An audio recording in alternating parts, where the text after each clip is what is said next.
Les quatre cavaliers de l'Apocalypse suscitent tant l'émerveillement que la peur et le mystère dans l'esprit de beaucoup d'entre nous. Leur chevauchée à l'approche de la fin des temps apportera de la terreur, des catastrophes et de la dévastation telles que le monde n'en a jamais connu. Leur cavalcade commence avec l'arrivée du premier cavalier sur un cheval blanc. Sera-t-il possible de reconnaître ce cavalier lorsqu'il arrivera sur son cheval blanc? La réponse est affirmative. Dans cette émission du Monde de demain, nous apprendrons comment l'identifier. Je reviens d'ici 5 secondes, ne partez pas.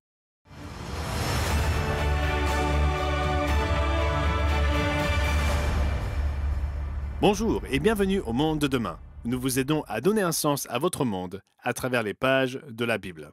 Aujourd'hui, nous examinerons l'un des plus surprenants signes avant-coureurs de la fin des temps, le fameux premier cavalier de l'Apocalypse, et comment reconnaître son influence même dans le monde aujourd'hui. Nous vous donnerons également plusieurs occasions de demander notre fascinante brochure gratuite approfondissant ce sujet. Quelle est l'identité de l'Antéchrist? Gardez l'œil ouvert pour obtenir les informations nécessaires à la demande de votre exemplaire gratuit. Pour commencer notre analyse, nous devons examiner le contexte du livre appelé l'Apocalypse. Ce mystérieux livre est, comme le dit le tout premier verset, la révélation de Jésus-Christ, dans laquelle le Sauveur retrace l'histoire de l'humanité et de l'Église depuis l'époque de l'apôtre Jean jusqu'à la nôtre, en décrivant en détail la fin des temps et son retour des cieux. Alors qu'il entre dans la partie de cette vision consacrée à la fin des temps, le Christ montre à Jean 4 chevaux mystérieux et leurs cavaliers, les fameux 4 cavaliers de l'Apocalypse. Je regardai quand l'agneau ouvrit un des 7 sceaux, et j'entendis l'un des 4 êtres vivants qui disait comme d'une voix de tonnerre, « Viens !» Je regardai, et voici, parut un cheval blanc. Celui qui le montait avait un arc, une couronne lui fut donnée, et il partit en vainqueur et pour vaincre. Après ce premier cavalier, 3 autres se succèdent, chacun sur un cheval de couleurs différentes. Un roux, un noir, et enfin un verdâtre plutôt malsain. Chacun représente une vague de calamités qui frappera les peuples de la terre, dans l'ordre, l'une après l'autre, à la fin des temps. Des calamités dont le verset 8 nous dit qu'elles dévasteront le quart de la terre. L'identité des 2e, 3e et 4e cavaliers est assez claire. Le cavalier sur un cheval roux représente la guerre mondiale. Le cavalier sur un cheval noir représente la famine et la disette, et le cavalier sur un cheval verdâtre représente les maladies et les pestes dévastatrices. Pourtant, c'est le cheval blanc qui vient en premier. Tous les autres suivent ce cheval qui doit venir en premier. Ainsi, pour comprendre à quel moment ces difficultés commenceront, il faut comprendre ce que représente ce cheval blanc et son cavalier. Dans l'émission d'aujourd'hui, nous nous attacherons à vous expliquer à partir des pages de la parole de Dieu comment reconnaître l'arrivée de ce cheval blanc et de son cavalier. Et ce faisant, il apparaîtra clairement que les bases d'une telle arrivée sont déjà en train d'être posées. Aujourd'hui, nous vous présenterons donc 7 clés qui vous aideront à reconnaître le premier des 4 cavaliers de l'Apocalypse et son cheval blanc. Nous commencerons par nous tourner vers celui qui est à l'origine de cette prophétie en tant que notre source d'entendement. Nous avons noté que la vision de Jean dans l'Apocalypse est la révélation de Jésus-Christ. Et c'est Jésus-Christ lui-même qui nous fournit ailleurs la clé pour comprendre la signification du premier cheval. Pour cela, il faut se reporter au premier livre du Nouveau Testament, l'Évangile de Matthieu. C'est là, au chapitre 24, que nous lisons le célèbre discours sur le mont des Oliviers, lequel décrit ce qui se passerait depuis l'époque des apôtres jusqu'à nos jours, tout comme le fait le livre de l'Apocalypse. Lisons les versets 4 à 8. Ici, les disciples de Jésus viennent de l'interroger sur la destruction à venir du temple, sa venue et la fin de cette ère. Et Jésus, répondant, leur dit « Prenez garde que personne ne vous séduise, car plusieurs viendront en mon nom, disant « Je suis le Christ », et ils séduiront beaucoup de gens. Vous entendrez parler de guerre et de bruit de guerre. Prenez garde de ne pas vous troubler, car il faut que toutes ces choses arrivent, mais ce ne sera pas encore la fin. Car une nation s'élèvera contre une autre nation, et un royaume contre un autre royaume. Et il y aura des famines, des pestes et des tremblements de terre en divers lieux, mais tout cela ne sera qu'un commencement de douleur. Ces afflictions décrites par Jésus affectent l'humanité depuis des siècles, c'est certain. et le Christ nous avertit de nous garder d'être troublés par toute calamité à l'approche de ces derniers jours. Cela dit, reprenons le récit des 4 cavaliers dans l'ordre. Nous avons déjà dit que les 2e, 3e et 4e cavaliers dans l'ordre représentent la guerre, la famine et la maladie. Et de quoi parle le Christ dans Matthieu 24 ? Des guerres, des famines et des maladies. Remarquez qu'il les mentionne exactement dans le même ordre. Les 4 cavaliers représentent des versions de la fin des temps extrêmes et ultimes des calamités décrites par Jésus-Christ. Ensuite, revenons un peu en arrière pour voir le tout premier élément mentionné par Jésus-Christ. Quel est le premier élément cité dont il avertit ses disciples ? Regardez à nouveau au verset 4. « Prenez garde que personne ne vous séduise, car plusieurs viendront en mon nom, disant « Je suis le Christ », et ils séduiront beaucoup de gens. » Nous voyons donc qu'avant la guerre, la famine et la maladie, Jésus nous met en garde contre une séduction religieuse. En fait, pas seulement une séduction religieuse au sens large, mais spécifiquement une séduction religieuse en son nom, au nom du Christ. Rappelons que la ponctuation dans la plupart des traductions de la Bible ne figurait pas dans le texte original en grec. Jésus dit à ses disciples que des gens viendront proclamer qu'il est le Christ, le Messie, pour ensuite séduire beaucoup de monde. Fort de cette compréhension de base transmise par la bouche du Sauveur lui-même, nous détenons ce dont nous avons besoin pour progresser. Et à partir de cette compréhension, nous pouvons commencer à examiner les 7 clés qui nous aideront à reconnaître le premier des 4 cavaliers de l'Apocalypse. Avant de commencer, permettez-moi de vous donner l'occasion de demander notre brochure gratuite. Quelle est l'identité de l'Antéchrist ? L'infâme Antéchrist est l'une des entités les plus surprenantes des pages de la prophétie. Alors que le monde utilise le terme Antéchrist à tout bout de champ pour désigner une personne maléfique, les faits bibliques sont clairs. Il y aura un individu qui séduira le monde entier en l'amenant à suivre un système religieux corrompu et diabolique. Il provoquera la mort de millions de personnes à travers le monde.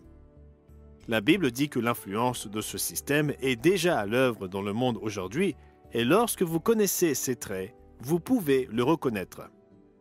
Prenez un moment pour demander cette ressource gratuite. Quelle est l'identité de l'Antéchrist ? Et lorsque nous reviendrons, nous commencerons à énumérer les clés que vous devez connaître pour identifier le premier des 4 cavaliers de l'Apocalypse. Pour bénéficier de l'offre gratuite d'aujourd'hui, si vous habitez les Antilles-Guyane, appelez le 06 96 800 701.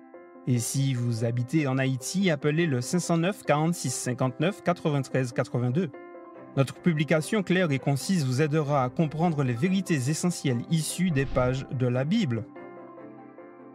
Si vous appelez pour la première fois, vous recevrez également un abonnement annuel gratuit à la revue du Monde de demain.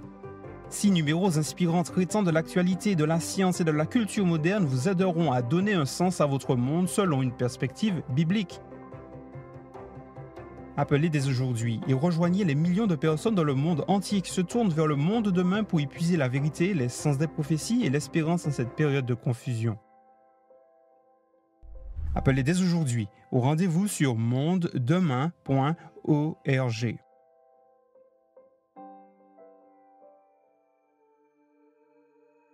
Bienvenue à nouveau. Dans notre partie précédente, nous avons vu que les paroles de Jésus-Christ nous donnent la trame nécessaire pour comprendre la signification du premier des 4 cavaliers de l'Apocalypse et son cheval blanc. L'information révélée par Jésus-Christ est la première clé que nous devons rechercher. Le cheval blanc représente donc un christianisme de contrefaçon. Nous retrouvons également cet aspect de la signification du cheval blanc dans d'autres pages des Écritures. Par exemple, reportez-vous un peu plus loin dans le livre de l'Apocalypse au chapitre 13. Là, après avoir décrit le titan politique, militaro-économique qui s'élèvera dans les années à venir, la bête de l'Apocalypse, Jésus-Christ révèle à Jean une deuxième bête représentant un deuxième personnage, cette fois-ci un personnage religieux. Puis je vis monter de la terre une autre bête, qui avait 2 cornes semblables à celles d'un agneau et qui parlait comme un dragon. Ici, le symbolisme biblique doit être clairement perçu. Remarquez cette deuxième bête, le faux prophète à venir, à l'apparence d'un agneau, c'est-à-dire qu'il donne l'impression d'être comme Jésus-Christ, l'agneau de Dieu, mais il parle comme un dragon. C'est-à-dire que les doctrines qu'il enseigne sont en réalité les ruses et les mensonges subtils du diable, qui est appelé le grand dragon et le serpent ancien à 2 reprises dans l'Apocalypse. Nous entrerons dans les détails de ces mensonges et séductions dans un instant. Mais tout d'abord, il est essentiel de comprendre que ce cheval blanc ne représente pas une fausse religion quelconque. Il symbolise spécifiquement un faux christianisme, un christianisme de contrefaçon, portant le nom de Jésus-Christ, en affirmant le représenter, lui et ses enseignements dans le monde. Ensuite, nous devons comprendre que ce christianisme de contrefaçon est d'origine très ancienne. Il remonte jusqu'au tout début du véritable christianisme. Nous voyons dans les pages de la Bible que les apôtres y faisaient face déjà à leur époque, au cours de la première génération après la mort et la résurrection de Jésus-Christ. Reportez-vous par exemple à 2 Corinthiens au chapitre 11, où Paul mit en garde les chrétiens de Corinthe contre l'influence de cette contrefaçon. Lisez-le au versets 3 et 4. Toutefois, de même que le serpent séduisit Ève par sa ruse, je crains que vos pensées ne se corrompent et ne se détournent de la simplicité à l'égard de Christ. Car si quelqu'un vient vous prêcher un autre Jésus que celui que nous avons prêché, ou si vous recevez un autre esprit que celui que vous avez reçu, ou un autre évangile que celui que vous avez embrassé, vous le supportez fort bien. Remarquez-le, Paul dit que certains prêchaient Jésus et prêchaient l'Évangile, mais il s'agissait d'un autre Jésus et d'un autre Évangile. Paul les avertit plus tard qu'en enseignant ces mensonges déguisés en véritable christianisme, Satan lui-même se déguise en ange de lumière. L'influence corruptrice de ce christianisme de contrefaçon était si répandue que le frère de Jésus, Jude, dut mettre en garde l'Église dans son épître. « Bien-aimés, alors que je désirais vivement vous écrire au sujet de notre salut commun, je me suis senti obligé de vous envoyer cette lettre pour vous exhorter à combattre pour la foi qui a été transmise aux saints une fois pour toutes. Car il s'est glissé parmi vous certains hommes dont la condamnation est écrite depuis longtemps, des impies qui changent la grâce de notre Dieu en dérèglement et qui renient notre seul Maître et Seigneur Jésus-Christ. » Et malgré les dires de l'avènement d'un antéchrist au dernier jour, il convient de noter ce que l'apôtre Jean écrivit vers la fin du 1er siècle, il y a près de 2000 ans. « Petits enfants, c'est la dernière heure, et comme vous avez appris qu'un antéchrist vient, il y a maintenant plusieurs antéchrists. Par là, nous connaissons que c'est la dernière heure. » Oui, le faux christianisme représenté par le cheval blanc ne sera pas une nouvelle religion. Il est doté d'un ancien pédigré remontant à plus de 2000 ans. Encore une fois, il ressemble au christianisme, mais prononce les paroles du dragon. Ce sont les enseignements de la fausse Église qui nous donnent la clé suivante pour identifier le cheval blanc. Ce système religieux et son dirigeant seront impies, faisant des compromis avec la loi de Dieu. L'apôtre Paul a appelé le système de l'Antéchrist le mystère du mal, disant qu'il était déjà à l'œuvre en son temps et que le sans-loi à venir sera détruit et réduit à néant lors du retour du Christ. Il convient d'être prudent. Le terme sans-loi ne signifie pas qu'il est complètement dépourvu de loi ou d'ordre, bien au contraire. Le livre de Daniel, dans l'Ancien Testament, révèle un détail important concernant ce futur chef religieux sans foi ni loi. Au chapitre 7 et au verset 25, nous lisons la description suivante. « Il prononcera des paroles contre le Très-Haut. Il opprimera les saints du Très-Haut et il espérera changer les temps et la loi. » Remarquez qu'il espérera changer les temps et la loi. Ce système anarchique aura de nombreux canons, credos, jugements et décisions ecclésiastiques. Sa loi ecclésiastique sera peut-être rigoureuse et détaillée, mais la loi qui importe à Dieu est sa propre loi. Et cette fausse Église rejettera cette loi. Et malgré un calendrier de culte riche et rempli de fêtes, ce calendrier constitue un changement par rapport aux jours de culte ordonnés par Dieu dans sa parole. En effet, ce système est un ensemble de compromis, un mélange des éléments de la vérité de Dieu et des influences corruptrices des philosophies de ce monde et du paganisme. C'est ce que nous voyons dans Apocalypse chapitre 17. Cette structure chrétienne, fausse et contrefaite, y est dépeinte comme une prostituée. Puis un des 7 anges qui tenait les 7 coupes vint, et il m'adressa la parole en disant « Viens, je te montrerai le jugement de la grande prostituée qui est assise sur les grandes eaux. C'est avec elle que les rois de la terre se sont livrés à la débauche, et c'est du vin de sa débauche que les habitants de la terre se sont enivrés. » Nous reparlerons plus en détail de cette prostituée prophétique plus tard dans notre émission, mais pour l'instant, il est essentiel de comprendre que la compromission de la vraie foi et de sa mise en pratique, en la mêlant avec des idées et des pratiques fausses et païennes, est symbolisée dans la Bible souvent par la prostitution, la fornication et l'adultère. On en trouve des exemples dans Osée, Ésaïe et ailleurs dans les Écritures. Nous allons parler de 4 autres clés pour identifier le cavalier du cheval blanc d'Apocalypse 6. Mais faisons une courte pause pour vous donner une autre occasion de demander la ressource gratuite d'aujourd'hui, quelle est l'identité de l'Antéchrist. Depuis des siècles, beaucoup spéculent sur l'identité exacte de l'Antéchrist au temps de la fin, et la réponse se trouve dans les pages des Écritures pour quiconque a des yeux pour voir. L'influence de la religion de l'Antéchrist est déjà prépondérante dans le monde d'aujourd'hui. Vous devez savoir comment la reconnaître pour ce qu'elle est. Prenez le temps de demander votre exemplaire gratuit et je reviendrai tout de suite avec les 4 prochaines clés qui identifient le cheval blanc. Ne les manquez pas. Notre publication claire et concise vous aidera à comprendre les vérités essentielles issues des pages de la Bible. Appelez dès aujourd'hui au rendez-vous sur mondedemain.org. Passons maintenant aux 4 autres clés. La 4e révèle que le cheval blanc représente une église puissante et qui persécute. Poursuivons la lecture d'Apocalypse 17 sur la grande prostituée qui représente cette fausse église chrétienne. Cette femme était vêtue de pourpre et d'écarlate et parée d'or, de pierres précieuses et de perles. Elle tenait dans sa main une coupe d'or remplie d'abominations et des impuretés de sa prostitution. Le pourpre et l'écarlate, l'or, les pierres précieuses et les perles dénotent la richesse de la prostituée et son ostentation à la vue du monde entier. Ce faux système religieux possède une richesse et une influence mondiale considérables. Nous avons lu au verset 1 et 2 qu'elle est assise sur les grandes eaux et qu'elle a des relations avec les rois de la terre. Dans la vision de Jean, le guide angélique explique la signification des eaux. Les eaux que tu as vues, sur lesquelles la prostituée est assise, ce sont des peuples, des foules, des nations et des langues. Cette fausse église est d'une portée universelle, ayant des fidèles dans le monde entier.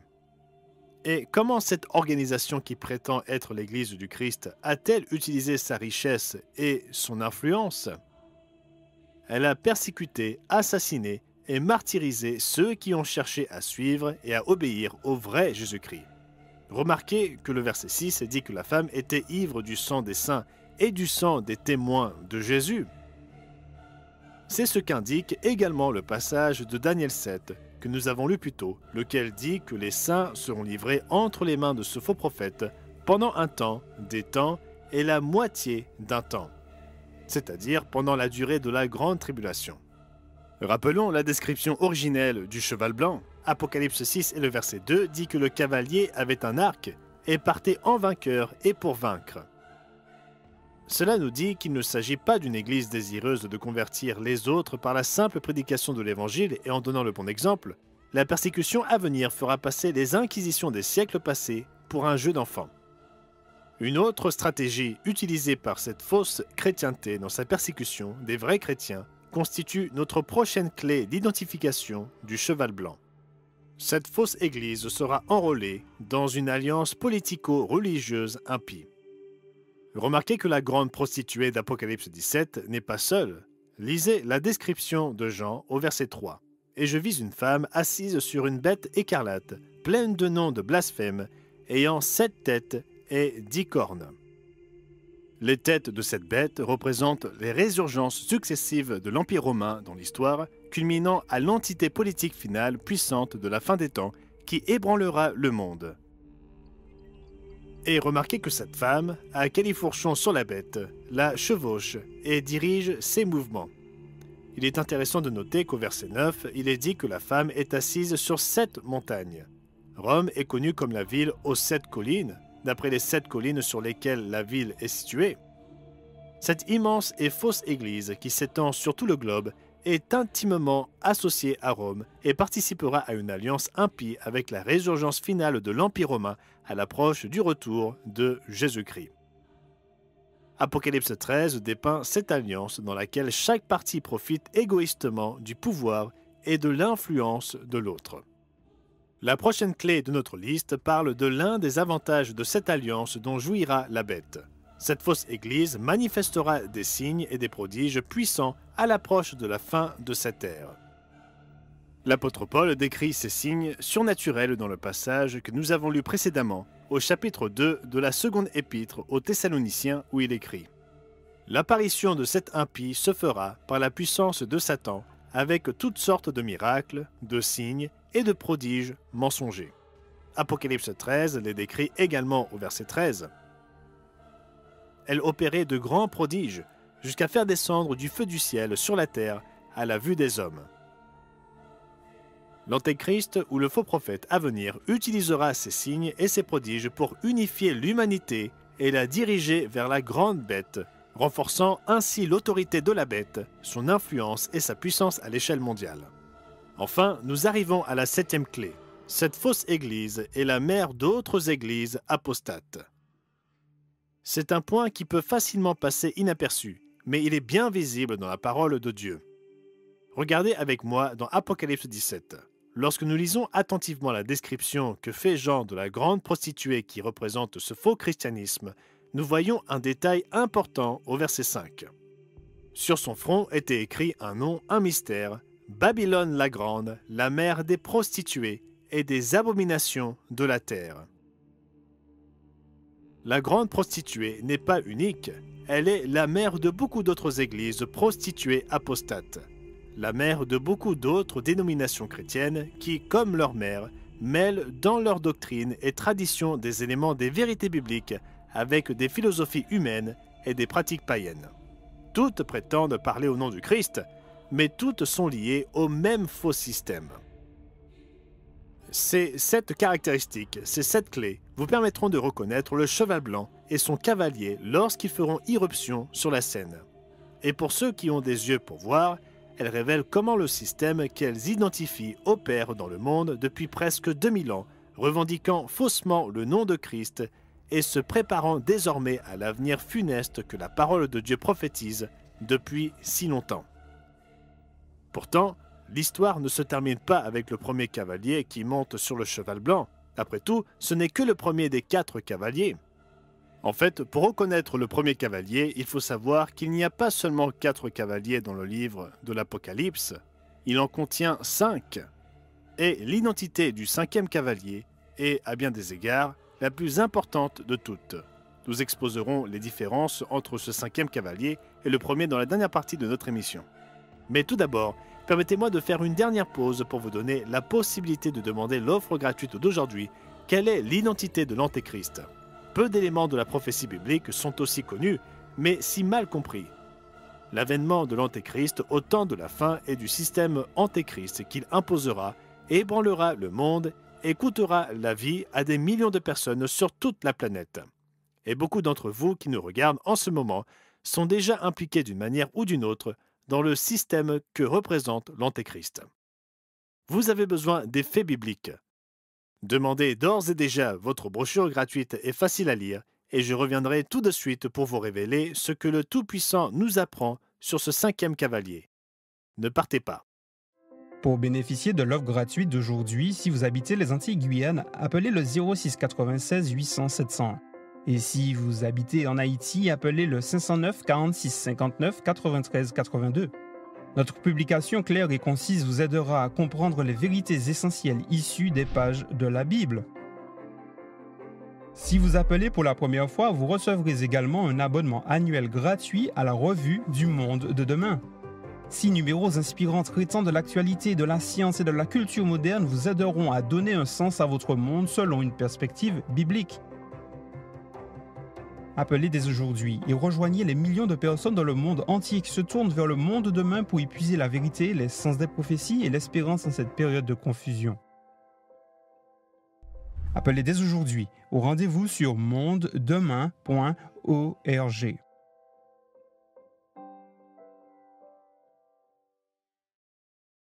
Bienvenue à nouveau. Je vous ai annoncé que dans le dernier segment, il y avait un 5e cavalier de l'Apocalypse. Et en effet, il y en a bien un. Nous les lisons dans le chapitre 19 de l'Apocalypse, à partir du verset 11. Puis je vis le ciel ouvert, et voici parut un cheval blanc. Remarquez que ce passage mentionne les mêmes mots. Et voici parut un cheval blanc. Pourtant, comme nous le verrons, il s'agit d'un cheval bien différent et assurément d'un cavalier tout aussi différent. Poursuivons.